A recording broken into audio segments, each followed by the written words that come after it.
any assignment-related queries, call us at +1 678 648 4277.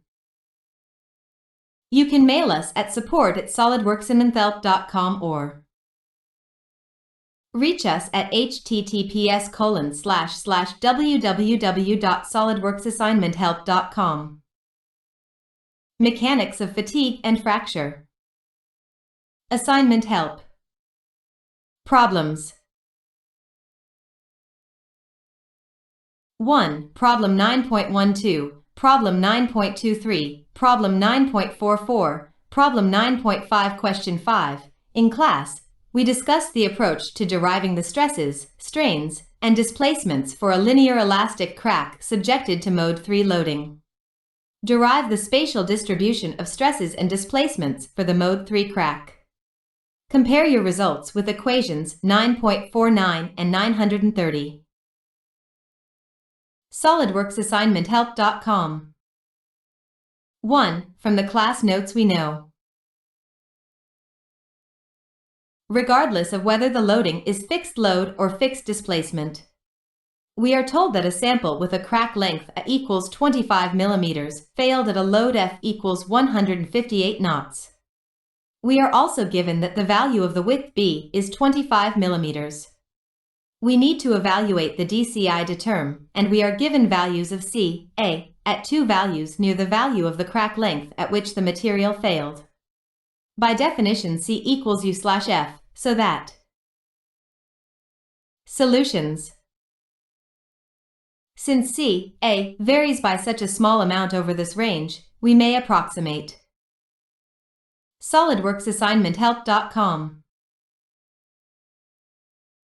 So we are asked to give a value for kilometer to convert between G and Kr. Use the expression given in the text, plane strain case, so too. Start with the expression for the antisymmetric part of the general equation for X derived in class. Recall that in class we used the symmetric part to derive the mode I fields. So we have for this problem that apply the same boundary conditions we used in class. SolidworksAssignmentHelp.com.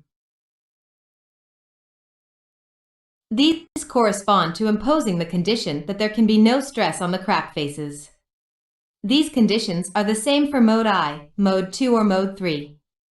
Note that no restriction is imposed on the stress on, since it does not contribute to the stress on the crack face. We find that we must have,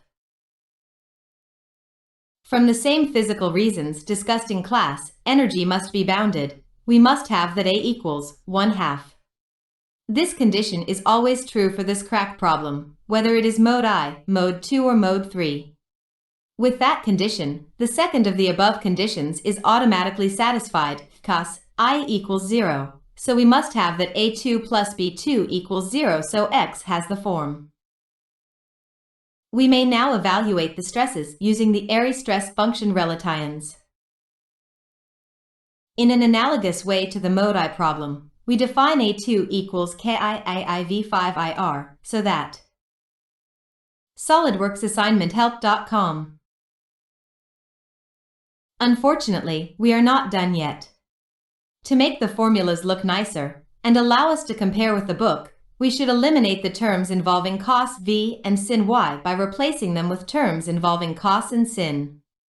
Using the trigonometric double angle formulas, you can show that. Substitute these back into above expressions for the stresses and simplify. You can simplify in different ways. It helps to take a look at the expressions in the book so you simplify in a way to get the same answer. SolidworksAssignmentHelp.com, which agrees with the expressions in the book. 3. The stress intensity factor for this crack configuration is given by. We approximate the cylinder as a thin-walled pressure vessel, 90 mm inner diameter and a 110 mm outer diameter. So in this ease the AP appropriate stress is the hoop sirens, and equals 4.5 p. The factor Q is given in section A.7 as, include the plasticity correction. And we know that when the values A equals 1.5 millimeters and C equals 2.25 millimeters are substituted in. So the expression for K becomes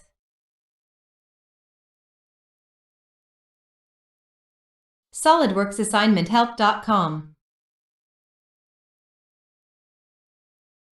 To find the value when the crack can grow by fast fracture, set K equals kilometer, plugging in the values I equals 550 MPa, K equals 30 MPa, and A equals 1.5 millimeters, and performing some simplifications find that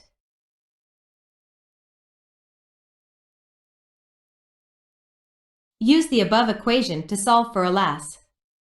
I found that oikri equals 0.912 or equals 502 MPa, and thus P equals O/4.5 equals 111 MPa. Thus the pressure reached a value more than double the maximum intended pressure. Note that this problem is very similar to the worked example on pages 312 to 313. For the test to be a valid measurement, all the dimensions must be at least 25 times larger than the size of the plastic zone, or Solidworks assignmenthelp.com. These conditions come from the fact that in order for our K field to be valid, which is an elasticity solution, the extent of plasticity must be small compared to the in-plane dimensions of the dimensions of the sample. And in order for the problem to be one of plane strain, the dimension B must be significantly larger than the plastic zone. Substitute in the given values of we find that 25x RP equals 5.97 centimeters. Since we are given that S/W equals 0.45, setting it equals 6.0 centimeters ensures that W satisfies the above condition. So we have that A equals B equals 6.0 centimeters, W equals 13.33 centimeters. B. Now calculate the volume and mass of each sample type. For the compact specimen, the volume of the sample is approximately given by HBW equals 1.2 WBW, and thus the mass, assume the density of steel is 7.8 G/cm3, is 10.0 kilograms or 25 pounds. For the bend specimen, the volume is B times W times 4W, and thus the mass is 33.1 kilograms, or P, 72 pounds. In both cases, we neglect the weight lost due to the starter notch. Calculate the loads from the expressions given in the appendix for these geometry, i.e. for the compact specimen we have. C. Calculate the loads from the expressions given in the appendix for these geometry, i.e. for the compact specimen we have. Where F equals 8.35 for A/W equals 0.45. The load P at failure corresponds to K1 equals K1, so we have that. Solidworks assignmenthelp.com. And for the bend specimen, where F equals 2.28 for A/W equals 0.45. Also, set the span S equal to 3W. The load P at failure corresponds to key equals K, so we have that. Both are larger than our available test machine capacity of 200 knots. D. We find that the specimen size requirements necessitate a very large sample, and the load requirements are larger than the available test machine. This is generally the case for ductile materials which have large plastic zones.